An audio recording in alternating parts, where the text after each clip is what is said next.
Bismillahirrahmanirrahim. Welcome to lecture number 13 of the course Software Quality Engineering. Let us briefly revise what we have discussed in our previous lecture. We talked about usage-based statistical testing, UBST. What it means is that we want to test our software in values in some numeric numbers. जब हम software की बात करते हैं कि इसमें reliability कितनी है, इसमें प्रोबेबिलिटी के ये फेलियर फ्री ऑपरेशन परफॉर्म करेगा ये कितनी है, इसको न्यूमेरिक वैल्यूज में, इसको इंटीजर्स में या नंबर्स में कैलकुलेट करने के लिए हम यूजेज बेस्ड स्टैटिस्टिकल टेस्टिंग जो है वो यूज करते हैं. इसमें ये किया जाता है कि आप अपने सॉफ्टवेयर को उस रियल एनवायरनमेंट में सेट ऑफ इनपुट देकर एक्चुअली आप ऑपरेशनल प्रोफाइल बना रहे हैं. ठीक है, उस ऑपरेशनल प्रोफाइल के थ्रू आप चेक करते हैं कि सॉफ्टवेयर फेलियर फ्री ऑपरेशन कितनी दफा परफॉर्म कर रहा है. अगर उस एनवायरनमेंट में इन सेट ऑफ इनपुट देने के बाद लेट से 10 में से 9 टाइम्स सॉफ्टवेयर बिल्कुल फेलियर फ्री ऑपरेशन परफॉर्म कर रहा है, सो वी से कि इसकी रिलायबिलिटी 9 आउट ऑफ 10 है, या इसकी प्रोबेबिलिटी कि ये फेलियर फ्री ऑपरेशन देगा ये 90% है. सो ये 90% या 9 ऑफ 10 ये वैल्यूज, ये न्यूमेरिक नंबर्स प्रोवाइड करना, ये स्टैटिस्टिक्स है. सो स्टैटिस्टिकली हमने टेस्ट किया कि आपका सॉफ्टवेयर कितना रिलायबल है. इसी तरह सॉफ्टवेयर के अदर फीचर्स और फंक्शंस को भी न्यूमेरिक वैल्यूज की बेस पर टेस्ट किया जा सकता है कि सॉफ्टवेयर का कौन सा फंक्शन कितनी दफ़ा अगर उस एनवायरनमेंट में सेट ऑफ इनपुट्स के साथ टेस्ट किया जाए, रन किया जाए, सो वो ठीक ऑपरेशन परफॉर्म करेगा. सो आप UBST के थ्रू इसको इवेल्युएट करते हैं. टेस्टिंग की दो मजीद टाइप्स हमने पढ़ी थी. एक था चेकलिस्ट बेस्ड टेस्टिंग और दूसरा था पार्टीशंस या पार्टीशन टेस्टिंग. चेकलिस्ट में जिस तरह हमने डिस्कस किया कि चेकलिस्ट बना दी जाती है आइटम्स की जिनको उस सॉफ्टवेयर के अगेंस्ट टेस्ट किया जाता है. चेकलिस्ट मेनली दो तरह की हैं, इम्प्लिसिट और एक्सप्लिसिट. इम्प्लिसिट में जो चीज़ें बाय डिफ़ॉल्ट सॉफ्टवेयर के साथ शामिल हैं उनको टेस्ट किया जाता है, जैसे कि उसकी speed, efficiency, user friendliness, security. ये इम्प्लिसिट हैं. ये कस्टमर कहे या ना कहे ये चीज़ हर सॉफ्टवेयर में ज़रूर होनी चाहिए. और दूसरा था एक्सप्लिसिट चेकलिस्ट. एक्सप्लिसिट चेकलिस्ट में फिर दो सब टाइप्स हैं जिसको हम एक्सटर्नल और इंटरनल कहते हैं. एक्सटर्नल चेकलिस्ट टेस्टिंग में आप सॉफ्टवेयर के external components, external features, functions ये आप चेक करते हैं और ब्लैक बॉक्स इन नेचर है. सिंपली आप इनपुट देते हैं और आउटपुट आप चेक करते हैं. दूसरा जो इंटरनल चेकलिस्ट बेस्ड टेस्टिंग है वो आपकी रिप्रेजेंट कर रही है सॉफ्टवेयर की इम्प्लीमेंटेशन डिटेल्स को. उसकी कोडिंग कैसे हुई है, ठीक है, कंपोनेंट्स कैसे कॉल हो रहे हैं, सॉफ्टवेयर की जो इम्प्लीमेंटेशन डिटेल्स हैं, ये सारी इंटरनल चेकलिस्ट टेस्टिंग कहलाई जाती है. चेकलिस्ट बेस्ड टेस्टिंग के हमने 3 मेजर प्रॉब्लम्स पढ़े. एक कवरेज कि उसमें सारे एस्पेक्ट्स कवर नहीं होते, टेस्टिंग के सारे areas of the software cover नहीं होते टेस्टिंग के लिए. उसमें आप ये कहें कि होल्स रह जाते हैं, कुछ चीज़ें जो टेस्ट करना ज़रूरी थी वो रह जाती हैं. दूसरा इशू था उसमें डुप्लीकेशन का कि बाज़ चीज़ें टेस्ट ही नहीं हो रही और बाज़ चीज़ें, बाज़ कंपोनेंट सॉफ्टवेयर के डुप्लीकेट हो रहे हैं, बार बार टेस्ट हो रहे हैं. और तीसरा इशू था चेकलिस्ट टेस्टिंग में वो ये था कि आपकी मॉडलिंग ऑफ इंटरेक्शन, ठीक है, बिटवीन कंपोनेंट्स या कॉम्प्लेक्स इंटरेक्शन बिटवीन कंपोनेंट्स, ये मॉडल नहीं हो रही थी. इसमें से पहले दो प्रॉब्लम्स का हल जो है वो दो तरीकों से निकाला जा सकता है, फाइनाइट स्टेट मशीन्स FSMs और दूसरा पार्टीशंस या partition based testing. Partitions FSM जैसा मैंने कहा कि ये आउट ऑफ द कॉन्टेक्स्ट है, इसको हम डिस्कस नहीं करेंगे, लेकिन जो पार्टीशंस है या पार्टीशन बेस्ड टेस्टिंग उसमें हम सॉफ्टवेयर को पार्टीशन कर देते हैं. पार्टीशंस फिर दो तरह की हैं, एक आपके पास मेंबरशिप बेस्ड पार्टीशंस हैं, दूसरा आपके पास जनरल पार्टीशंस है. मेंबरशिप पार्टीशंस में वो मेंबर्स कॉमन सबसेट में आ जाते हैं, एक सबसेट बन जाते हैं, एक पार्टीशन बन जाते हैं, ठीक है, एक सब सिस्टम बन जाते हैं जिनकी फंक्शनैलिटी सिमिलर है, मतलब सिमिलर चीज़ों का आपने एक सबसेट बना लिया, ठीक है। सो हर सिमिलर चीज़, लेट्स से सेव का कोई ऑपरेशन है, कोई इंटीजर को सेव करने का कोई प्रोसीजर है, कोई फंक्शन है, ठीक है। अब ये फंक्शन लेट्स से पूरे सॉफ्टवेयर में, पूरे प्रोग्राम में 50 दफ़ा कॉल हुआ है, ठीक है। तो आप इस 50 फंक्शंस का एक पार्टीशन या एक आप इसका सब सिस्टम या सबसेट बना लेते हैं, और इसको हम कहते हैं membership based partitions. Membership based partitions में आप सैम्पलिंग करते हैं। ये जो 50 फंक्शन है, नॉट नेसेसरली कि आप सबको टेस्ट करें, बल्कि आप सैंपल ले लेते हैं, एक का टेस्ट कर लिया, या इसमें से 50 के सैंपल्स में से 2-3 टेस्ट कर लेते हैं। इसका फ़ायदा क्या हुआ कि आप रिपीटेशन से बच जाते हैं, जो डुप्लीकेशन का इशू था उससे आप बच जाते हैं। दूसरा, जो आपकी जनरल पार्टीशंस हैं सॉफ्टवेयर के, वो कंपोनेंट्स जो कि यूनिकली आ रहे हैं, जिनका इंस्टेंस यूनिक है सॉफ्टवेयर में, उनको भी आप दूसरी पार्टीशंस में डालकर उनको आप चेक कर लेते हैं, उनको आप टेस्ट कर लेते हैं।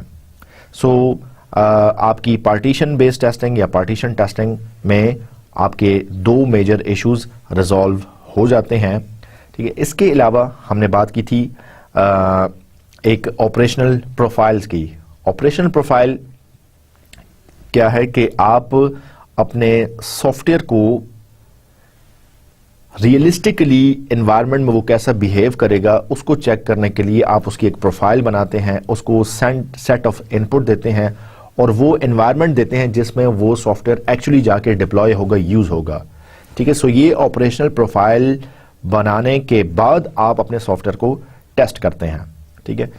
सो लेट्स से एक सॉफ्टवेयर जो कि एक डेवलपर के कंप्यूटर पर बना है, हो सकता है वो यहां पे बिल्कुल ठीक काम कर रहा हो, लेकिन जब वो एक्चुअल एनवायरनमेंट में जाएगा तो उस एक्चुअल मशीन पे इंस्टॉल होगा, हो सकता है उसमें मसले मसाइल आना शुरू हो जाएं, because of different operating systems, because of different hardware architecture of the machines, because of the different let's say protocols use in these machines. तो ये सॉफ्टवेयर एक्चुअली कैसे बिहेव करेगा, इसको आप टेस्ट करते हैं ऑपरेशनल प्रोफाइल्स के थ्रू, और आप वो इनपुट जो कि एक्चुअली सॉफ्टवेयर को रिक्वायर है उसके थ्रू आप अपने सॉफ्टवेयर को टेस्ट करते हैं। ऑपरेशनल प्रोफाइल्स कौन बनाता है, ठीक है, इसको हमने देखा था डिटेल में, आपके managers, testers, customers. So any person that can help in the testing can be useful in creating operational profile. हमने केस स्टडी, एक छोटी सी एग्जांपल दी कि लेट्स से एक इस कोर्स के स्टूडेंट्स की एक डेटाबेस है, तो उसका ऑपरेशनल प्रोफाइल क्या होगा, वो सारी डिटेल्स हमने एक एग्जांपल के थ्रू अपने प्रीवियस लेक्चर में डिस्कस की थी। Let us now proceed to the part 2B of the course, which is other models and techniques of testing. हम अपने पार्ट 2 में मेनली सॉफ्टवेयर टेस्टिंग को देख रहे हैं, और सॉफ्टवेयर टेस्टिंग की different techniques, different methods, different types of testing, इन सब को हम अपने पार्ट 2 में देख रहे हैं। मेनली पार्ट ए में हमने white box testing, black box testing, unit और इंटीग्रेशन टेस्टिंग देखी। इसके अलावा जो है वो हमने चेकलिस्ट बेस्ड और पार्टीशन बेस्ड टेस्टिंग देखी। आज के लेक्चर में हम टेस्टिंग के कुछ मजीद मॉडल्स और कुछ मजीद टेक्निक्स की बात करेंगे। The outlines of today's lecture are control flow testing, CFT। CFT क्या होती है, इसको हम देखेंगे। डाटा डिपेंडेंसी एनालिसिस, इसको हम इंशाल्लाह डिस्कस करेंगे। कंट्रोल फ्लो टेस्टिंग के लिए कंट्रोल फ्लो ग्राफ्स यूज किए जाते हैं, CFGs। सो CFG के क्या स्टेप्स हैं, कंस्ट्रक्शन कैसे होती है, CFG के क्या मेथड्स हैं, और CFGs कंट्रोल फ्लो ग्राफ से रिलेटेड जो इश्यूज हैं उनको भी हम अपने आज के लेक्चर में डिस्कस करेंगे। The objectives of today's lecture are to understand and distinguish between control flow testing and data dependency. Control flow और डाटा डिपेंडेंसी क्या चीज़ है, इसको समझना आज के लेक्चर के ऑब्जेक्टिव्स में से है, और इसके अलावा कंट्रोल फ्लो ग्राफ्स क्या हैं, कैसे बनते हैं, ये अंडरस्टैंड करना आज के लेक्चर के ऑब्जेक्टिव्स में से शामिल है। let us formally start our today's lecture and let us have a look on the interactions in program execution. जब आपका प्रोग्राम रन हो रहा है, जब आपका प्रोग्राम एग्जीक्यूट हो रहा है, जब आपका सॉफ्टवेयर जो है वो रियल टाइम में रन हो रहा है, ठीक है, सो हमें इसके साथ इंटरैक्ट करना होता है. टेस्टिंग के लिए हमें देखना होता है कि कौन सी चीज़ें कैसे काम कर रही हैं और हमने या उस सॉफ्टवेयर टेस्टर ने किन चीज़ों को टेस्ट करना होता है. इसमें सबसे पहले पाथ है, ठीक है. एग्जीक्यूशन के दौरान आप उसका पाथ देखते हैं. सॉफ्टवेयर का पाथ से क्या मुराद है? लेट्स से अगर एक इनपुट है, वो इनपुट कहाँ पे सेव हो रही है.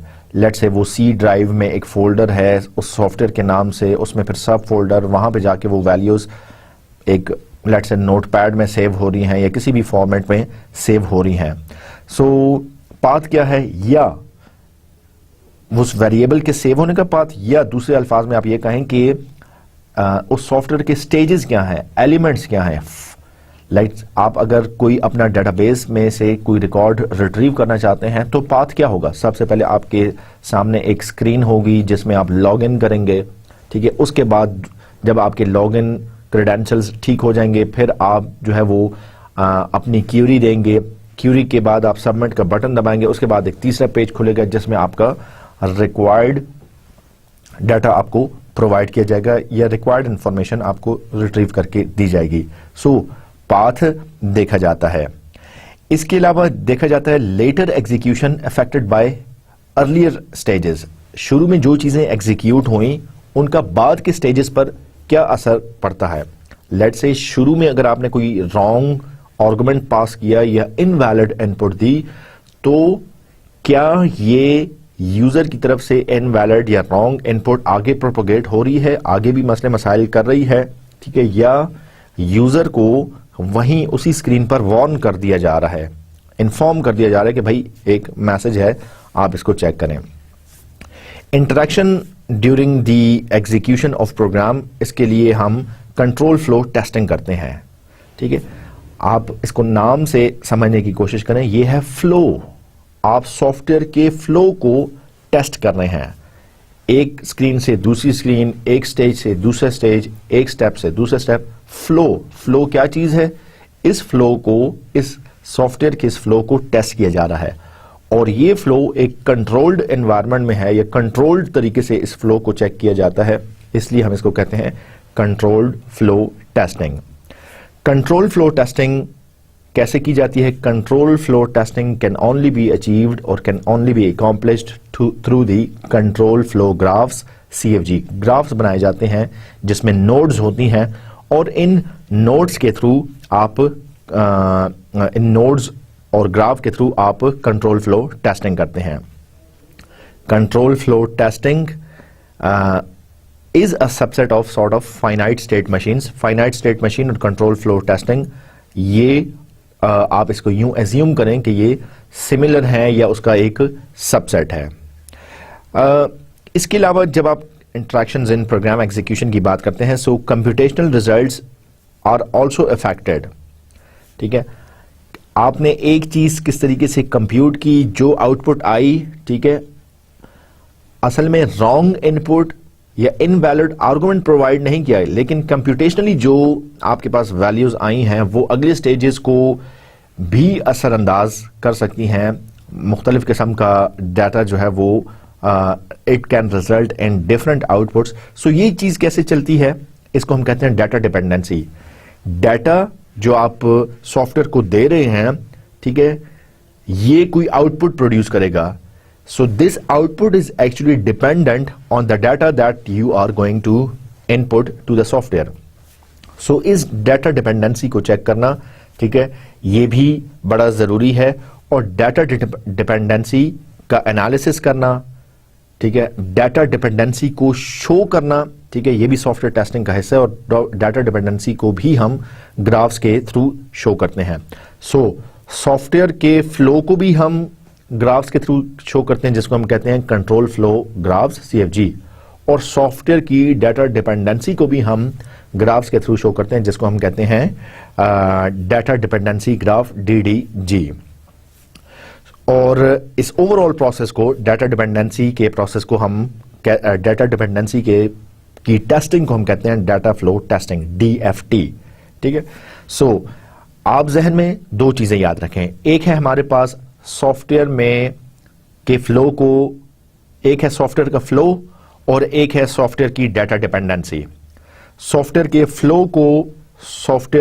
फ्लो को हम कंट्रोल फ्लो टेस्टिंग के थ्रू करते हैं और सॉफ्टवेयर की डाटा डिपेंडेंसी को हम डाटा फ्लो टेस्टिंग के थ्रू करते हैं। कंट्रोल फ्लो टेस्टिंग के लिए ग्राफ्स यूज होते हैं, डाटा फ्लो टेस्टिंग के लिए या डाटा डिपेंडेंसी टेस्टिंग के लिए ग्राफ्स यूज होते हैं। इधर हम कहते हैं CFGs, कंट्रोल फ्लो ग्राफ्स, इधर हम कहते हैं data dependency, DDG, data dependency graph. So इन दोनों चीजों को हम अपने अगली स्लाइड्स में डिस्कस करेंगे। जैसा मैंने पहले भी बात की कि आपके कंट्रोल फ्लो ग्राफ्स जो है ये आपके फाइनाइट स्टेट मशीन्स से ही डिराइव्ड हैं, उसका सबसेट हैं। यूजुअली यहां पे क्या किया जाता है, कंट्रोल फ्लो ग्राफ में आप एक्चुअली सॉफ्टवेयर के कंट्रोल फ्लो को टेस्ट कर रहे हैं। CFGs एक specialized form of finite state machines हैं। इसमें आप इनपुट और आउटपुट को प्रोसेस करते हैं, इसमें नोड्स होती हैं, इसमें लिंक्स होते हैं। अगर आपने अपने डाटा स्ट्रक्चर्स के कोर्स में ग्राफ्स पढ़े हों, सो ये एग्जैक्टली वही कॉन्सेप्ट है कि you will be having nodes, you will be having links. ठीक है। और एक नोड से दूसरी नोड पर जाने के लिए कोई लिंक जो है वो फॉलो किया जाएगा। लिंक का रिलेशनशिप इज फॉलोड बाय के नाम से हो सकता है या कोई भी अदर कंडीशन हो सकती है कि इस नोड से इस नोड पर जाने के लिए ये लिंक है। ठीक है। आपका ग्राफ इस नोड से इस नोड पर तब आएगा जबकि ये कंडीशन फॉलो हो। ठीक है। इस तरीके से हम लेकर चलते हैं। जो चीजें कंट्रोल फ्लो ग्राफ में और फाइनाइट स्टेट मशीन्स में कॉमन है वो ये हैं, नोड्स दोनों में होती हैं, कंट्रोल फ्लो ग्राफ में भी और फाइनाइट स्टेट मशीन्स में भी। लिंक्स, ठीक है, लिंक्स इधर आपके कंट्रोल फ्लो ग्राफ में लिंक्स हैं, फाइनाइट स्टेट मशीन में ट्रांजिशंस हैं। ठीक है। ये दोनों में कॉमन है। आपके कंट्रोल फ्लो ग्राफ में भी कंडीशनल और अनकंडीशनल लिंक टाइप्स होती हैं, वहां पे भी कंडीशनल और अनकंडीशनल या ट्रांजिशंस होती हैं, जिसको हम ब्रांचिंग कंडीशंस भी कहते हैं। ये CFG की एक एग्जाम्पल है एक स्ट्रक्चर्ड प्रोग्राम की। इसमें आप देख सकते हैं कि हमने एक है आपके पास एक प्रोसेस 1 है। ठीक है। और उस पर एक कंडीशन 1 टेस्ट होती है। ठीक है। सो ओवरऑल ये डॉटेड स्क्वायर एक ग्राफ को शो कर रहा है। सो प्रोसेस 1 कंडीशन 1 के साथ लिंक्ड है। ठीक है। प्रोसेस 1 के बाद कंडीशन 1 चेक होती है, अगर कंडीशन 1 ट्रू है सो ये प्रोसेस एग्जीक्यूट होता है। अगर प्रोसेस 1 के बाद कंडीशन 1 फॉल्स साबित होती है सो प्रोसेस 3 जो है वो एग्जीक्यूट होता है। और ये दोनों P2 और P3 they both result in joint connection 1 या जॉइंट 1 में ये इंटरेक्ट कर रहे हैं। अब ग्राफ 2 को अब देखें, G2 से जो रिप्रेजेंट है, इसमें आपकी सबसे पहले कंडीशन 2 चेक हो रही है। अगर कंडीशन 2 ट्रू है तो प्रोसेस 4 एग्जीक्यूट हो रहा है, अगर फॉल्स है तो उसके बाद फिर कंडीशन 3 एग्जीक्यूट हो रही है। सो P5 और P6 then joint 2, you keep going on. So overall ये आपके कंट्रोल फ्लो ग्राफ को शो कर रहा है। सो एक स्ट्रक्चर्ड प्रोग्राम में, ठीक है, आप देख सकते हैं कि नेस्टिंग भी हुई है, इसमें गो टूज भी हैं। गो टूज का मतलब यह है कि if condition 1 is true then go to P2, if condition 1 is false then go to P3। इसी तरह यहां पे भी if condition C3 is true then go to P5, else go to P6। So इस ग्राफ में ये nodes हैं, ये कंडीशंस हैं, ये लिंक्स हैं, इनके दरमियान जो है वो कोई रिलेशनशिप है। अगर ट्रू है तो ये होगा, अगर फॉल्स है सो ये होगा।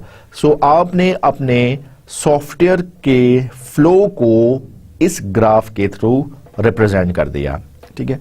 सो आप कंट्रोल फ्लो ग्राफ अपनी किसी डेली लाइफ की चीज़ों के लिए भी इस्तेमाल कर सकते हैं। फॉर एग्जांपल हम आपके वी कॉमर्स में अगर एनरोलमेंट की बात करें, सो वी कॉमर्स में एनरोलमेंट आप यहां पे है, if student has passed NTS, अगर ट्रू है, so if his score aggregate score is let's say more than 50 and FSC FA percentage is more than 50, then give him admission or give her admission. If NTS test ही नहीं दिया, then the student should appear in the NTS test first. ठीक है, फिर यहाँ पे वो courses register करता है। सो आप देख सकते हैं कि इस ग्राफ को आप डेली लाइफ में भी यूज कर सकते हैं। हम सॉफ्टवेयर की टेस्टिंग को कंट्रोल फ्लो ग्राफ के थ्रू भी रिप्रेजेंट करते हैं। कंट्रोल फ्लो ग्राफ में नोड्स और लिंक्स, जिसका मैंने अपनी पिछली स्लाइड में जिक्र किया, ठीक है, वो क्या है आइए बात करते हैं। एक है आपके पास इन लिंक और एक है आउट लिंक। इन लिंक और आउट लिंक को node with respect to a node represent किया जाता है। ठीक है, सो अगर हम पिछली स्लाइड में देखें, सो ये आपका आउट लिंक है, P1 से आउट लिंक ये एरो है और C1 के लिए यही लिंक इन लिंक है। P1 के लिए आउट लिंक है, C1 के लिए इन लिंक है। इसी तरह C2 के लिए ये आउट लिंक है और P4 के लिए ये इन लिंक है। तो आप चेक करते हैं। इसी तरह एंट्री और एग्जिट प्रोसेसिंग नोड्स, ये भी आप देखते हैं। अब इस पर्टिकुलर केस में P1 जो है वो एंट्री नोड है और P7 जो है वो एग्जिट नोड है। आपका प्रोसेस, आपका पूरा प्रोग्राम एग्जीक्यूशन P1 से शुरू हो रही है और P7 पे खत्म हो रही है। मतलब आपकी एग्जीक्यूशन कोई P3 से शुरू नहीं हो रही या P4 से शुरू नहीं हो रही, बल्कि P1 से आपकी एग्जीक्यूशन P1 इसका एंट्री पॉइंट है और P7 इसका एग्जिट पॉइंट है। So entry nodes, exit nodes और बाकी सारी इसकी प्रोसेसिंग नोड्स हैं। इसके अलावा ब्रांचिंग एंड जंक्शंस, जिसको जॉइंट भी कहा जाता है, nodes and link. Branching decision condition nodes, multiple out links भी हो सकते हैं। ठीक है, अब इस केस में यहां पे मल्टीपल आउट लिंक्स हैं। C1 की अगर आप बात करें तो C1 पे मल्टीपल आउट लिंक्स है, ट्रू भी है, फॉल्स भी है, एक से ज्यादा। जबकि P1 के आउट लिंक की बात करें तो P1 का सिर्फ एक ही आउट लिंक है। So you actually determine, you actually check कि आपका सिंगल लिंक है या मल्टीपल लिंक्स हैं। और मल्टीपल लिंक्स पर फिर डिफरेंट डिसीजंस हैं, each marked by a specific condition. So only one out link taken in execution. अब C1 की अगर आप बात करें तो C1 से दो आउट लिंक्स हैं, this one and this one. ठीक है, अब इस चीज को आप रियलाइज करें कि एक वक्त में एक ही कंडीशन सेटिस्फाई होगी। मतलब ऐसे नहीं हो सकता कि एक ही वक्त में एक कंडीशन ट्रू भी और वो फॉल्स भी है। ठीक है, या वो कंडीशन ट्रू है या वो फॉल्स है। अगर ट्रू है तो फिर इसका कंट्रोल फ्लो ये है, और अगर कंडीशन फॉल्स है तो फिर इसका कंट्रोल फ्लो ये है। ऐसे नहीं हो सकता कि कंडीशन ट्रू भी हो और फॉल्स भी हो। ठीक है, सो एक चीज एक वक्त में या ठीक होगी या गलत होगी। सो क्या है उसको कंट्रोल फ्लो ग्राफ के थ्रू देखा जाता है और अकॉर्डिंगली डिसीजन लिया जा सकता है। जंक्शन नोड्स, जंक्शन नोड्स क्या है आप देख सकते हैं कि ये J1 जंक्शन नोड है, क्योंकि ये P2 और P3 को कंबाइन कर रहा है, जंक्शन बना रहा है, जॉइंट कर रहा है। ठीक है, so opposite to branching nodes, no need to mark these in links, only one in link taken in execution, जिसको two way and n way branching भी कहते हैं। टू वे और एन वे क्यों? क्योंकि आप देख सकते हैं कि एक वन वे, ये टू वे, ये टू वे भी हो सकते हैं और टू से ज्यादा भी हो सकते हैं। लेट्स से एक और कंडीशन यहां से आ रही है या एक और प्रोसेस से ये कंडीशन आ रही है और इसका जंक्शन बन रहा है। So it can be two way junction और या टू लिंक जंक्शन या एन लिंक जंक्शन, ये बहुत यू कैन से। इसी तरह ये भी J2 भी टू लिंक जंक्शन है।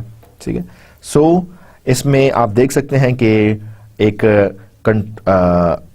this particular example or this particular graph is for a proper structured program which is comprised of concatenation, एक के बाद क्या चीज हो रही है, और nesting, ये भी शो हो रही है।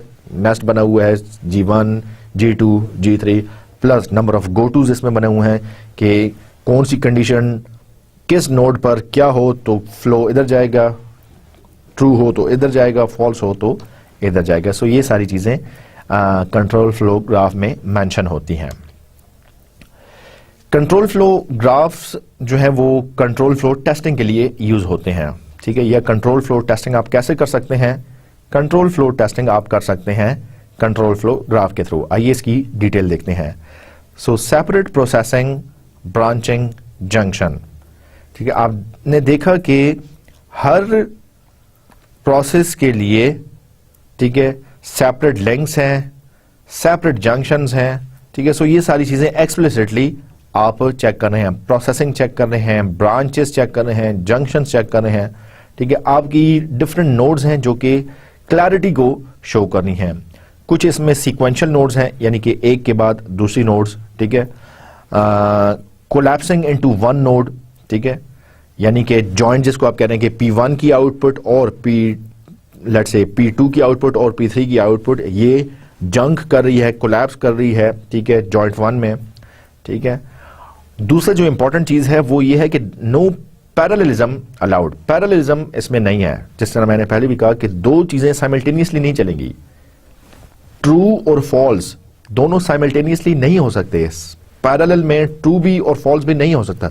या वो ट्रू है तो उसका कंट्रोल फ्लो ये है और आप इस तरीके से टेस्टिंग करेंगे, या वो फॉल्स है और उसका कंट्रोल फ्लो ये है तो आप इस तरीके से टेस्टिंग करेंगे।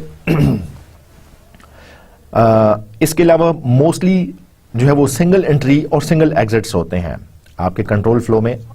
देखा आपने कि यहां पे एंट्री सिर्फ P1 से है और एग्जिट सिर्फ P7 से है। ऐसा नहीं है कि किसी और पॉइंट से भी एंट्री की हो। सो मोस्टली केसेस में जो है वो आपकी जो है वो सिंगल एंट्री और सिंगल एग्जिट जो है वो होते हैं। ज्यादा एग्जिट्स हो सकते हैं, ठीक है, लेकिन जो CFGs में या जो सॉफ्टवेयर के साथ जो मोस्टली हम देखते हैं वो ये है कि आपकी सिंगल एंट्री और सिंगल आउटपुट होती हैं।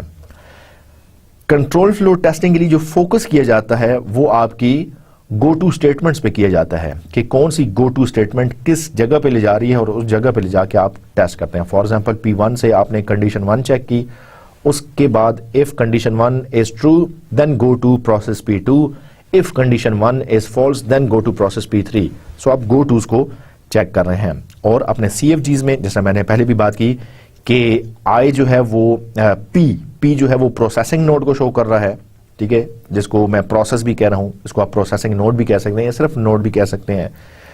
J जो है वो जंक्शन नोड को या जॉइंट को शो कर रहा है। C जो है वो कंडीशन या ब्रांचिंग नोड को शो कर रहा है। सो इस पर्टिकुलर केस में ये जितनी भी ये आपको ओवल्स या सर्कल नजर आ रही है, ये सारी की सारी नोड्स हैं, ये सारी की सारी नोड्स हैं। सो कुछ इसमें प्रोसेसिंग नोड्स हैं, कुछ इसमें कंडीशन नोड्स हैं, कुछ इसमें से जॉइंट नोड्स हैं, और ये सारे एरोज ये आपके लिंक्स हैं। Control flow testing technique. Control flow testing की कैसे जाएगी? सो कंट्रोल फ्लो टेस्टिंग में जैसा हमें पता है कि जब भी आप टेस्टिंग करते हैं इसके लिए आप पहले प्रिपेयर करते हैं, प्लान करते हैं। सो कंट्रोल फ्लो टेस्टिंग को भी प्रिपेयर और प्लान किया जाता है। प्रिपरेशन में आप जो है वो build and verify the model. आप बताते हैं कि सॉफ्टवेयर की कौन सी प्रोसेसिंग नोड्स हैं, कौन सी कंडीशन नोड्स हैं, कौन सी जॉइंट नोड्स हैं। सो आप वो मॉडल करते हैं, ग्राफ बनाते हैं। लेट्स से आप किसी वेबसाइट की कंट्रोल फ्लो ग्राफ के थ्रू टेस्टिंग करना चाह रहे हैं तो आप कहते हैं मेन पेज, ठीक है, मेन पेज पे आप कहते हैं बटन क्लिक या यूजर इनपुट, यूजर से आप जो है वो यूजर नेम और पासवर्ड ले रहे हैं। कंडीशन नोड क्या है? If user name and password correct, ठीक है, go to this page. If user name and password incorrect then go to this page, ठीक है, जो एरर वाला पेज है। सो आपने इसको मॉडल कर लिया। फिर आप टेस्ट केसेस बनाते हैं, ठीक है। टेस्ट केसेस में यह है कि एक वेबसाइट पर आपने वेरीफाइड यूजर को कुछ उसकी इंफॉर्मेशन रिट्रीव करके देनी है। वेरीफाइड यूजर जो पहले से अकाउंट जिसका आपकी वेबसाइट पर है, रजिस्टर्ड है, वो अपने यूजर नेम और पासवर्ड देगा। सो आपने एक टेस्ट केस बनाया कि अगर वो यूजर ठीक यूजर नेम और पासवर्ड दे रहा है फिर क्या फ्लो होगा, और अगर वो रॉन्ग यूजर नेम और पासवर्ड दे रहा है फिर क्या उसका फ्लो होगा। और इसके बाद आप आउटकम चेकिंग करते हैं, ठीक है, जिसका मतलब यह है कि क्या ठीक इनपुट देने पर उसको जो इंफॉर्मेशन रिक्वायर्ड थी वो डिस्प्ले हुई, या क्या wrong information, wrong user name और पासवर्ड देने पर जो एरर मैसेज उसको डिस्प्ले होना चाहिए था वो डिस्प्ले हुआ। सो आप एग्जैक्टली इस चीज को चेक कर रहे हैं। सो आउटकम बेस्ड चेकिंग जो है वो आप जो है वो एक्चुअली प्लान करने हैं। टेस्ट प्रिपरेशन का ये पार्ट है।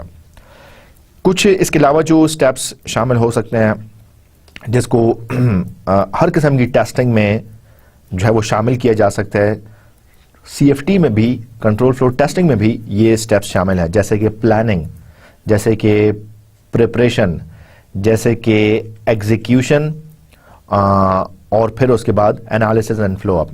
देखिए, मेनली टेस्टिंग की 3 एक्टिविटीज़ हम अपने प्रीवियस लेक्चर्स में डिस्कस करते आए हैं, planning, execution, analysis and follow up. यहाँ पे कंट्रोल फ्लो टेस्टिंग में भी हम यही स्टैंडर्ड स्टेप्स अप्लाई कर सकते हैं कि टेस्ट को प्लान करें, टेस्ट इस CFG को या कंट्रोल फ्लो टेस्टिंग को प्लान करें, कंट्रोल फ्लो टेस्टिंग को एक्चुअली एग्जीक्यूट करें, ठीक है, और आखिर में थर्ड स्टेप इसका एनालिसिस और फॉलो अप करें। There are some specific attention in standard steps like confirmation of outcome and root in analysis and follow up, ठीक है। कुछ अगर आपकी यही स्टेप्स फॉलो हो रहे हैं तो आप एग्जैक्टली इसको कंफर्म करने हैं कि जो आउटपुट जैसे आपने प्लान किया कि आपके कंट्रोल फ्लो ग्राफ में ये आउटपुट या ये बिहेवियर एक्सपेक्टेड है। सो एनालिसिस एंड फॉलो अप में आप देखते हैं कि क्या यही आउटपुट जो एक्सपेक्टेड थी ये आई या नहीं है। अगर नहीं आई सो उसका फिर आप फॉलो अप करते हैं कि क्या रीजंस हैं, इसको कैसे इस एरर को रिमूव किया जाए। So that was some details regarding the control flow testing. So basically you prepare, ठीक है, और जो 3 टेस्टिंग के स्टेप्स हैं, ठीक है, वो आप यहां पे भी फॉलो कर रहे हैं, preparation and planning, execution, analysis and follow up. अच्छा जी, इसके बाद हम बात करते हैं कि कंट्रोल फ्लो ग्राफ्स कैसे कंस्ट्रक्ट किए जाएंगे। कंट्रोल फ्लो टेस्टिंग में कंट्रोल फ्लो ग्राफ्स कैसे टेस्ट किए जाएंगे। सबसे पहले हम ये देखते हैं कि कंट्रोल फ्लो ग्राफ्स के जो सोर्सेज हैं, ठीक है, वो 2 हैं, वाइट बॉक्स और ब्लैक बॉक्स। जिस तरह वाइट बॉक्स में हमें पता है कि डिजाइन और इम्प्लीमेंटेशन डिटेल्स और कोडिंग डिटेल्स, ठीक है, इसको देखा जाता है, और ब्लैक बॉक्स में आप ओवरऑल स्ट्रक्चर्स और रिलेशनशिप्स को या फंक्शनैलिटी को देखते हैं।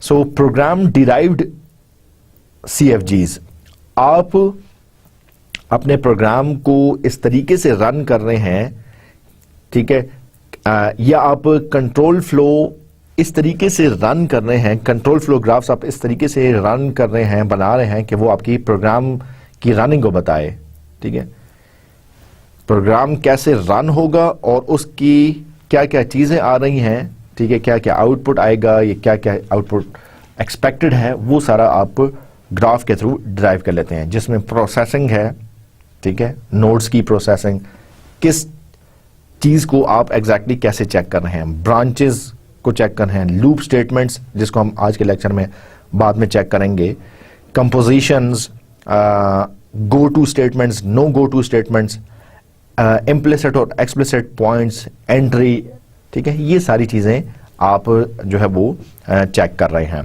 सो ये सारी चीजें होंगी तो आपका कंट्रोल फ्लो ग्राफ कंप्लीट होगा।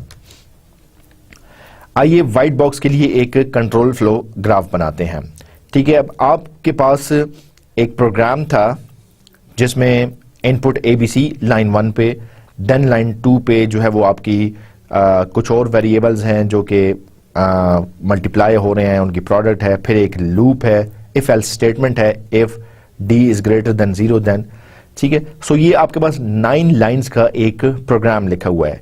इस 9 लाइंस के प्रोग्राम को हमने कंट्रोल फ्लो ग्राफ के थ्रू टेस्ट करना है, ठीक है। 9 लाइंस के प्रोग्राम को हमने कंट्रोल फ्लो ग्राफ के थ्रू टेस्ट करना है। So let us analyse program code on left. यहां पे हमने जो है वो उसका relevant required control flow graph बनाया, और हम एग्जैक्टली जो चेक करना चाह रहे हैं वो डिसीजंस और ब्रांचेस पर, ठीक है, क्या डिसीजन है और क्या ब्रांचेस हैं। सो आइए इसको देखते हैं। सो लाइन 1 पे लिखा हुआ है इनपुट A, B या C, ठीक है। लाइन 1 पे हमने लिख लिया इनपुट A, B या C, ठीक है। उसके बाद D की वैल्यू को चेक करना है। If D is greater than 0 then go to this else this, ठीक है। सो यहां पे D जो है वो हमारी कंडीशन नोड है, कंडीशन नोड से तीन चीजें हैं, या डी ग्रेटर देन 0 होगा, या डी लेस देन 0 होगा, या डी इक्वल टू 0 होगा। देखें यहां पे भी हमने लिखा है कि if D greater than 0 then this, if D equal to 0 then this, and if D is less than 0 then this. ठीक है, सो हमने जो है वो यहां तक देख लिया। अब ये डी की जो भी वैल्यू है, L4 है या लाइन 6 में है या लाइन 8 में है, they all result in one joint node या वन जॉइंट या one junction which is J1। ठीक है, and which results in displaying the output, displaying the result which is on L9। ठीक है, सो हमने इस प्रोग्राम को के अगेंस्ट हमने अपना कंट्रोल फ्लो ग्राफ बनाया और देखा कि जो चीजें यहां पे लिखी हैं वो यहां पे एक्सप्लिसिटली रिप्रेजेंट हो रही है या नहीं। अगर यहां पे हमें कोई मसला आ रहा है, इसका मतलब यह है कि प्रोग्राम में भी मसला है। अब आप इस चीज से अंदाजा लगा सकते हैं कि अगर हम इसको टाइम बीइंग इस ग्राफ को इग्नोर कर दें और सिर्फ अगर हमें इस कोड को टेस्ट करना हो, सो क्या हमारे लिए ये कन्वीनियंट या आसान है कि हम देखें कि ये कोड कितना ठीक है या कितना गलत है या सही आउटपुट देगा या नहीं देगा। ठीक है, ये हमारे लिए स्लाइटली मुश्किल होगा और ये सिर्फ 9 लाइंस का कोड है। अगर लेट्स से ये लाइंस ऑफ कोड 90 है या 900 लाइंस ऑफ कोड है और अगर हमने इस तरीके से चेक करना हो फिर हम क्या करेंगे। So thanks to this control flow graph, control flow graph ने हमारी इस मुश्किल को, जो लाइंस ऑफ कोड लिखी थी, इसको बड़ा आसान किया और हमने एक ग्राफ की सूरत में, एक प्रोसेसिंग नोड्स और लिंक की सूरत में इस प्रोग्राम को हमने बड़ी आसानी से चेक कर लिया। और हम देख सकते हैं कि जो चीज यहां पे कही गई है वो यहां पे शो हो रही है। इसका मतलब ये है कि यहां पे कोई एरर, कोई मसला नहीं नजर आ रहा और ये प्रोग्राम ठीक लिखा गया है। सो ये टेस्ट, जब हमने कंट्रोल फ्लो ग्राफ का टेस्ट हमने इस प्रोग्राम पर अप्लाई किया, so it passed in a well manner, ये ठीक तरीके से सक्सेसफुली ये पास हो गया। अच्छा जी, जो डिटेल्स मैंने आपको यहां पे बताई वो यहां पर भी लिखी हुई हैं कि ब्लैक बॉक्स आपने नोड देखी, ब्रांच देखी, लूप देखी अगर कोई है तो। ठीक है, अगर हम black box control flow graphs को white box control flow graph के थ्रू कंपेयर करें, so black box control flow graph में हमने नोड्स देखनी होती हैं, ब्रांचेस देखते हैं, एंट्री और एग्जिट पॉइंट्स देखते हैं और जनरल सीक्वेंस देखते हैं। जबकि white box control flow graph में हम इम्प्लीमेंटेशन इंडिपेंडेंट चीज़ों को देखते हैं। वी एज्यूम स्ट्रक्चरल प्रोग्राम्स, कोई और रिसोर्सेज हैं हम उनको देखते हैं, यूजर सिनेरियोज देखते हैं। ठीक है, और हाई लेवल रिक्वायरमेंट और मार्केट एनालिसिस करते हैं। कहने का मतलब यह है कि इस पर्टिकुलर प्रोग्राम पर आप black box testing, black box control flow graph भी आप इसका निकाल सकते हैं और आप इसका white box control flow graph भी निकाल सकते हैं। ये particular example white box control flow graph निकाल रही है। अच्छा जी, हमने शुरू में बात की कंट्रोल फ्लो टेस्टिंग में पाथ डेफिनेशन की कि पाथ कौन सा फॉलो हो रहा है। ठीक है, तो पाथ क्या है? ठीक है, जाहिर है जब टेस्ट केस आप बनाते हैं तो कंट्रोल फ्लो ग्राफ किसी पाथ को फॉलो करेगा। पाथ से क्या मुराद है? ठीक है, सो एक कंट्रोल फ्लो ग्राफ की एक नोड या एक एलिमेंट जिस दूसरी नोड के साथ कम्युनिकेट कर रहा है, लिंक है, उसके बाद किसी जॉइंट लिंक में जा रहे हैं, उसके बाद फिर कोई कंडीशन चेक हो रही है, फिर फर्दर प्रोसेसिंग नोड्स में स्प्लिट हो रहा है, इस सारी चीज़ों को हम पाथ के थ्रू या पाथ में हम वेरीफाई करते हैं। पाथ से रिलेटेड मजीद जो डिटेल्स हो सकती हैं, पाथ आपका एंट्री से एग्जिट पॉइंट क्या है, ये भी पाथ में आता है। आपका सेगमेंट और सब पाथ क्या है, ये भी पाथ में आते हैं। आपकी लूप्स कौन सी फॉलो हो रही हैं, इफ एल्स लूप है, ठीक है, नेस्टेड लूप्स है, या लूप में एक कंडीशन कितनी दफा विजिट हुई है, ये सारी चीजें आप उस पाथ में वेरीफाई करते हैं, चेक करते हैं। Then we have path selection. ठीक है, डिवाइड एंड कॉन्कर का फिनोमेना हमने अपने प्रीवियस लेक्चर में भी डिस्कस किया था, जिसमें आपने अपने सॉफ्टवेयर को डिफरेंट पार्ट्स में या डिफरेंट सेगमेंट्स में या डिफरेंट पार्टीशंस में आप डिवाइड कर लेते हैं और हर एक को आप इंडिविजुअली टेस्ट करते हैं, ठीक है।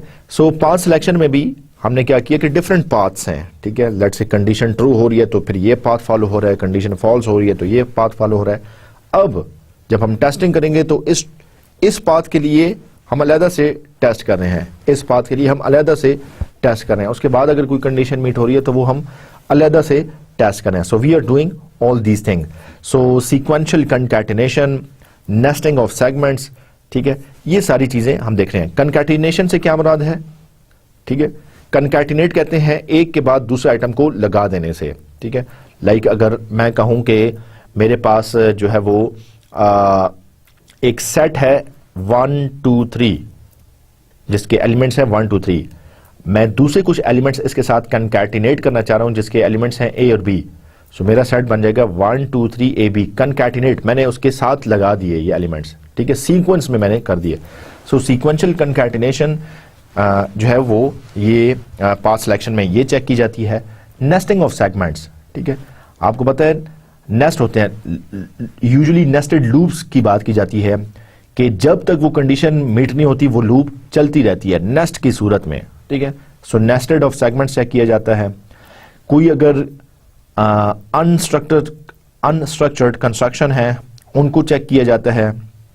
कोई डेड पाथ्स हैं, स्पेशली अगर कोई डेड पाथ्स हैं जहां पे जाके सॉफ्टवेयर हॉल्ट हो जा रही है, वो कंडीशन मीट ही नहीं हो रही है, वो डेड पाथ है, ठीक है। सो जो है वो कैसे किया जाएगा, ये भी इसमें पाथ सिलेक्शन में चेक किया जाता है। अच्छा जी, इसके अलावा हम देखते हैं divide hierarchical decomposition for structured programs, ठीक है। देखें ये जो एग्जांपल हमने डिस्कस की है ये एक स्ट्रक्चर्ड प्रोग्राम की है जो क्लासिकल तरीके से प्रोग्राम लिखा जाता है। जो दूसरी हमारे पास अप्रोच है वो ऑब्जेक्ट ओरिएंटेड अप्रोच है। सो हम उस कॉन्सेप्ट को हम डिस्कस नहीं कर रहे, ये स्ट्रक्चर्ड प्रोग्राम को जो है वो हम लेकर चल रहे हैं। सो आपने हायरार्किकल डिकम्पोजिशन को चेक की है, ठीक है, कि यहां पे एक प्रोसेसिंग नोड्स थी, ठीक है, कंडीशन चेक हुई, अब ये डिकम्पोज हुआ प्रोसेस 3 में और प्रोसेस 4 में या प्रोसेस 2 में प्रोसेस 3 में, फिर ये जॉइंट हुआ, फिर कंडीशन चेक हुई, फिर ये डिकम्पोज हुआ दूसरी फॉर्म्स में। या इस पर्टिकुलर केस में देखें सो यहां पे भी हायरार्किकल डिकम्पोजिशन है लाइन 1, और यहां पे ये डी जो है वो डिकम्पोज हो रहा है या L4 में या L6 में या L8 में, ठीक है। सो ये हायरार्की में सेकंड नंबर पर है, ये हायरार्की में थर्ड नंबर पर है और ये डिकम्पोज हो रहा है, ब्रेक डाउन हो रहा है। सो हम हायरार्किकल डिकम्पोजिशन भी चेक करते हैं। कॉन्कर के क्या मतलब है, जो हमने ऊपर बात की कि divide and conquer. So divide में आपने हायरार्किकल डिकम्पोजिशन की, कॉन्कर में आप क्या कर रहे हैं कि bottom up path definition 1 segment at a time via basic cases for nesting and sequential concatenation. Actually आप चेक कर रहे हैं कि जो आपने डिवाइड किया, जो डिफरेंट पाथ्स आए, उनको अब आप कॉन्कर करें, उनको अब आप टेस्ट करें, उनको आप वेरीफाई करें कि ये ठीक परफॉर्म कर रहे हैं या नहीं कर रहे। और इसमें आप बॉटम अप जाते हैं। बॉटम अप का मतलब ये है कि आप देख रहे हैं कि ये जो आउटपुट आई है ये आउटपुट किस वजह से आई है, ठीक है, क्या ये कंडीशन मीट हुई थी, ये वेरिएबल डिफाइन हो। सो आप बॉटम से आपकी साइड पर जा रहे हैं। कंट्रोल फ्लो ग्राफ में कुछ और स्टेप्स भी हैं जिनको आइए देखते हैं। एक है इसका CFT control flow graph sensitization which is realization, path realization और पाथ सेंसिटाइजेशन, जिसमें आप देख रहे हैं कि उस पाथ के लिए क्या इनपुट है जिसके अगेंस्ट जो है वो आउटपुट आ रही है। इसके अलावा अलजेब्रिक इनपुट अगर कोई है उसको भी देखा जा रहा है, कोई सिंबल्स यूज हुए हैं, लॉजिक क्या यूज हुई है, सेगमेंट्स या कोई कॉम्बिनेशन है, ठीक है, डिवाइड इनटू सेगमेंट्स, एंट्री और एग्जिट पॉइंट्स ये देखे जा रहे हैं, ठीक है, एग्जीक्यूशन एंड फॉलोअप्स, ठीक है, path statements, oriented execution, debugger and other tools, follow up में कवरेज और एनालिसिस, ये सारी चीजें शामिल होती हैं। कहने का मतलब ये है कि जब आप कंट्रोल फ्लो टेस्टिंग करते हैं, सो कंट्रोल फ्लो टेस्टिंग में आप सेट ऑफ इनपुट्स बताते हैं, अगर कोई स्पेशल सिंबल्स यूज हो रहे हैं, अलजेब्रिक टाइप की इनपुट आएगी उसको आप देख रहे हैं, अगर कोई लॉजिक बनेगी, ठीक है, उसको आप देख रहे हैं, क्योंकि बाज़ अगर प्रोग्राम ऐसे होते हैं जिसमें कोई लॉजिक होती है, उस लॉजिक का मीट करना होता है, ठीक है। अगर ज़रूरत है तो आप अपने प्रोग्राम को सेगमेंट्स में बनाते हैं, ठीक है। आप अपने प्रोग्राम के एंट्री और एग्जिट पॉइंट्स डिफाइन करते हैं, ठीक है। अगर कोई एरर बग आ गया तो उसको कैसे जो है वो आइडेंटिफाई करना है, कैसे डिबग करना है, कौन से टूल यूज होंगे, और फॉलो अप आप करते हैं। सो ये सारी चीजें कंट्रोल फ्लो टेस्टिंग में हेल्पफुल हो सकती हैं। सो आप देख सकते हैं कि कंट्रोल फ्लो टेस्टिंग के थ्रू आपके सॉफ्टवेयर के ढेर सारे मसले मसाइल जो टेस्टिंग से रिलेटेड हैं वो बड़े अच्छे तरीके से हल हो सकते हैं। So control flow testing is considered to be another one of the modern testing technique which is used for software testing.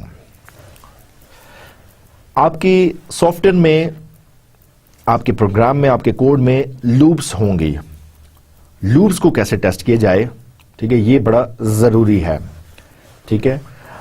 अगर एक loop let's say 1000 times call हो रही है, ये 1000 टाइम्स उसने जो है वो रन होना है। अब आप अगर उसको 1000 टाइम्स उसके रन होने का वेट करते हैं टेस्ट करने के लिए, so that can be exhaustive. Loops क्या हैं, कैसे टेस्ट की जाती हैं, कैसे इनकी आउटपुट डिटरमिन की जाती है, this is very important while we talk about the software testing. Let us have a look on what loops are and why they are used and how can they be tested. Loop क्या है? Repetition और iteration और iterative process. एक process की repetition हो रही है उस वक्त तक जब तक कि कोई कंडीशन मीट नहीं होती। लेट से आई की वैल्यू कंप्यूट होनी है, जब तक लेट से आप कहते हैं आई इज इक्वल टू 0, जब तक आई जो है वो 0 नहीं होता वो लूप चलती रहती है।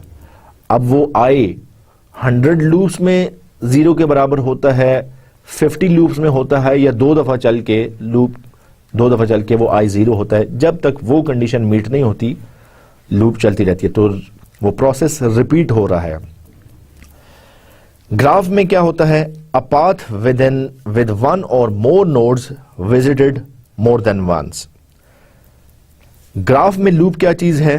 ग्राफ में लूप वो चीज है कि वो पाथ जो कि जिस पर या वो कहेंगे एक नोड जो कि एक या एक से ज्यादा दफा विजिट हो रही है, ठीक है, उसको हम कहते हैं कि ये ग्राफ में लूप है, ठीक है।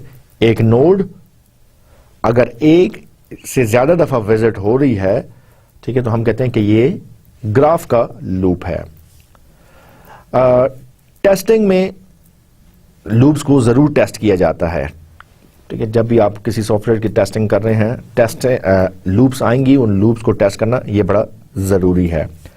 क्यों जरूरी है? बिकॉज इंट्रिंसिक कॉम्प्लेक्सिटी, लूप्स की कॉम्प्लेक्सिटी ज्यादा हो सकती है। बाजुकात लेट से वो कंडीशन मीट होते होते, ठीक है, it can involve some complications, complexity आ सकती है। कैसे चेक करेंगे? वो आउटपुट जो है वो सॉफ्टवेयर के एबनॉर्मल टर्मिनेशन में तो रिजल्ट नहीं करेगी। इस चीज को देखना, क्या आउटपुट आएगी, वो आउटपुट रिक्वायर्ड है, ये बड़ा कॉम्प्लिकेशन है। सो इसलिए इसको चेक करना, इस लूप्स को टेस्ट करना जरूरी है। दूसरा कवरेज है, ठीक है। अब जैसा मैं बात करता कि एक लूप ने 1000 दफा चल के जो है वो एक कंडीशन मीट होनी है, ठीक है। सो आप क्या उसको 1000 दफा रन करेंगे, ठीक है, या दूसरे अल्फाज में एक प्रोग्राम में कई लूप्स हैं और हर लूप जो है वो 1000 दफा चल रही है, ठीक है, तो आप इसको कैसे चेक करेंगे? इस तरह इफेक्टिवनेस, ठीक है। सो इसके कवरेज और इफेक्टिवनेस के इश्यूज लूप्स की कॉम्प्लेक्सिटी को बढ़ाते हैं, ठीक है। लेकिन इसका फायदा यह है कि अगर उस लूप में कोई प्रॉब्लम है, लूप में कोई डिफेक्ट है, तो वो आपको सामने नजर आ जाता है। लेट्स से वो लूप 1000 टाइम्स भी चल चुकी है लेकिन वो कंडीशन मीट नहीं हो रही, इसका मतलब ये इनफाइनाइट लूप है। इनफाइनाइट लूप जो है वो प्रोग्राम में कभी भी अलाउड नहीं होते और आपके सॉफ्टवेयर को जो है वो मॉल फंक्शनिंग आ जाती है। सो इन डिफेक्ट लूप्स को कैसे टेस्ट किया जाता है, ठीक है, या वो क्या वो लूप डिफेक्टिव है या नहीं, इस चीज को भी टेस्ट करने के लिए जरूरी है कि आप लूप्स की टेस्टिंग भी करें। और ओवरऑल जैसे मैंने बात की कि अगर इफेक्टिवनेस को चेक करना है, कवरेज को चेक करना है, लूप के डिफेक्ट को चेक करना है, सो ये बड़ा इंपॉर्टेंट है कि आप लूप्स को डिटेल में टेस्ट करें। आइए एक एग्जांपल लेते हैं। हमारे पास इस पर्टिकुलर स्लाइड में दो एग्जाम्पल्स हैं, एक है हमारे पास लेफ्ट पे वाइल लूप और दूसरा है हमारे पास राइट पे फॉर लूप, ठीक है। इसके अलावा भी हमारे पास लूप्स हो सकती हैं, लेकिन मेनली हम इसको देखते हैं।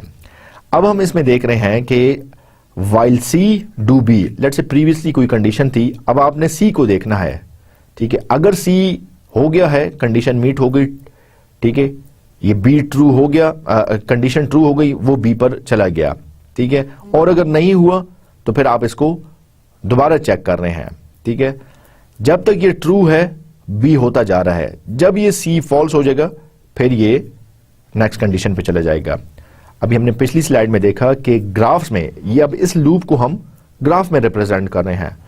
हमने बात की कि अगर ग्राफ में एक नोड एक से ज्यादा दफा विजिट हो रही है सो ये लूप को रिप्रेजेंट करता है। अब हम इस नोड सी को देख रहे हैं कि ये बार बार विजिट हो रही है, जब तक कंडीशन ट्रू है नोड सी विजिट होती है, जब तक कंडीशन ट्रू है नोड सी विजिट होती है, जब तक कंडीशन ट्रू है नोड सी विजिट होती है, तो ये लूप को रिप्रेजेंट कर। जब वो फॉल्स हो गया सो ये फिर अगली नोड पे चला जाएगा। सो ये वाइल लूप की एग्जांपल है। और इसी तरह अगर हम फॉर लूप की बात करें, so for I C and you do B, ठीक है।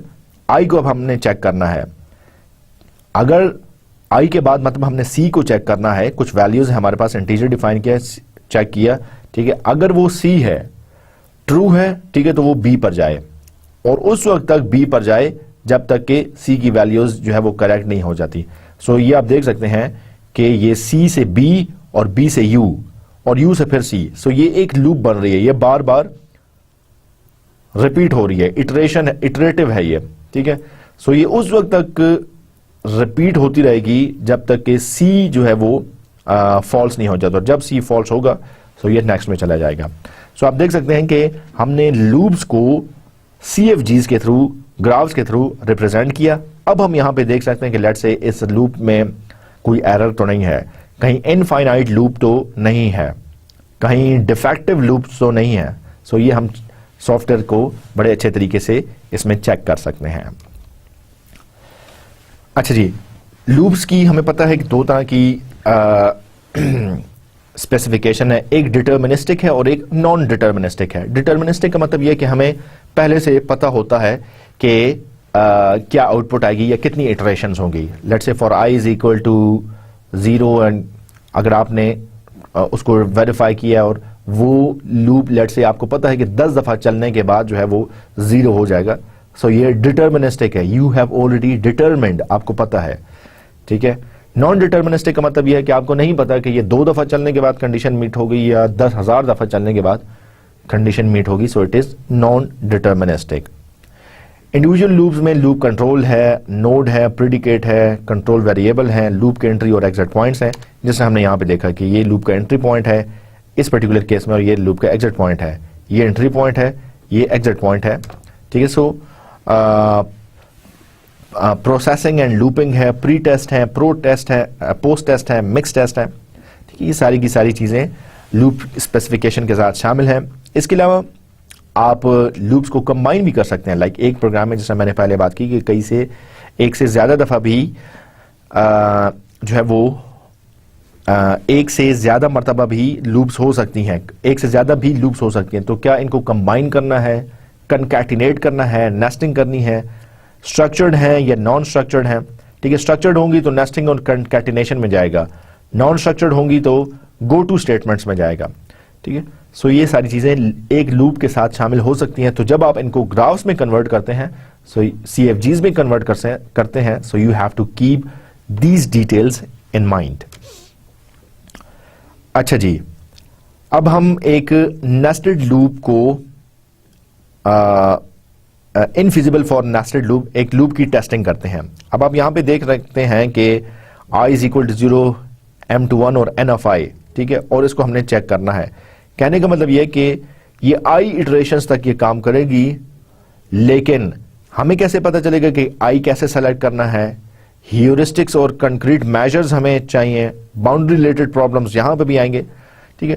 सो लूप की टेस्टिंग चूंकि टेक्निकली थोड़ी सी मुश्किल हो जाती है और हमने डिफरेंट और इश्यूज भी उसके साथ देखे, कॉम्प्लेक्सिटी और कवरेज के हिसाब से, ठीक है, नंबर ऑफ इटरेशंस के हिसाब से, ठीक है। सो लूप की testing at the end this results in some other problems as well. अगर आपके पास ये चीजें आ जाएं तो आप उस पूरे प्रोग्राम को टेस्ट करने से पहले स्पेसिफिकली उस लूप को टेस्ट करते हैं, ठीक है, कि उस लूप में तो कोई इश्यू नहीं है। लूप को टेस्ट किया, लूप में कोई इश्यू नहीं है, इसका मतलब ये है कि अब आप बाकी प्रोग्राम को टेस्ट कर सकते हैं। लेट्स से आपने प्रोग्राम को टेस्ट करना शुरू किया, ठीक है, मसलेस लूप में हुआ तो आपका पूरा प्रोग्राम जो है वो काम नहीं करेगा, ठीक है। उसमें फिर एरर को आइडेंटिफाई करना, किसी उस प्रोग्राम में किसी मसले को ढूंढना मुश्किल हो जाएगा। सो बेहतर अप्रोच ये है कि जब भी आप प्रोग्राम की टेस्टिंग करें, उसमें अगर लूप्स हैं सो लूप्स को आप इंडिविजुअली टेस्ट करें। उस लूप को निकाल के किसी लेट्स से स्टैंड अलोन किसी इंडिविजुअल एनवायरनमेंट में चेक करें। हो सकता है प्रॉब्लम सिर्फ लूप में हो जिसकी वजह से पूरा प्रोग्राम क्रैश कर रहा हो, पूरा प्रोग्राम में एरर आ रहा हो, ठीक है। So it's better that loop should be tested in isolation first. दूसरा जो एक और इंपॉर्टेंट चीज है जब आप लूप की टेस्टिंग करें वो ये है collapse loop as a single node in higher level, ठीक है। लूप के बाद जो है वो आखिर में एक नोड पे उसको मर्ज होना चाहिए, सिंगल नोड पर उसको कोलैप्स होना चाहिए, मतलब डिफरेंट आउटपुट्स आ रही हैं वो सारी की सारी एक नोड पर मर्ज होनी चाहिए।